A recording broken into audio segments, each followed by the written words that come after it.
Нийслэлийн эрүүл мэндийн газрын удирдах ажилтнуудын шуурхай зөвлөгөөн анагаахын шинжилгээ ухааны үндэсний их сургуулийн сургууль дээр боллоо.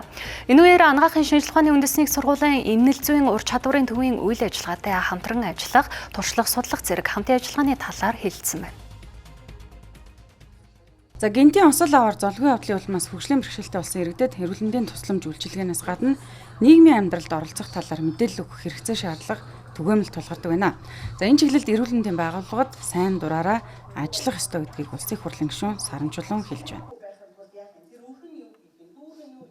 Яаж яж байгаад амин авраад босгоод ирж байгаа. Гэхдээ эмнэлгээс гарахдаа ямар заавартай гарах юм, ямар хоол идэх юм. Яаж дахиж одоо харвчихгүй шиг те дахиж тэр өвчин давтахгүй шиг амьдрах вэ гэдэг аргацсан өнөөдөр манад их тутмаг байгаа байхгүй. Энэ нь өөрөө зардалгүй, зардал их багтай төсөв энэ төр тусагдаагүй ийм л одоо нийгэм бид нар амьдраад байгаа.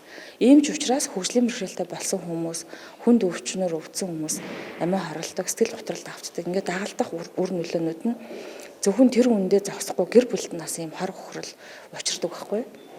Одоо юугаараа шинэ төсөж байгаа эмчнээс гадна өөрсдийнхөө дүүрэг дээр харьяа 28 байгууллагаар ажиллаж байгаа эмчнэрийн ур чадвар гэж шийдвэр чиглэлээр ур чадварын төвтэй танилцах энэ үйлс зохион байгуулж байна.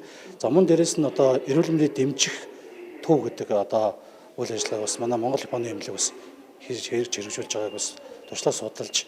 За одоо яг гүйцлэр санхүүжж байгаа энэ цаг үед бол эрүүл мэндийг дэмжих төв иргэд рүүгээ шууд одоо чиглэсэн орны одоо зохион байгуулалтыг хийх өндөр одоо ачлал баталтай байдаг.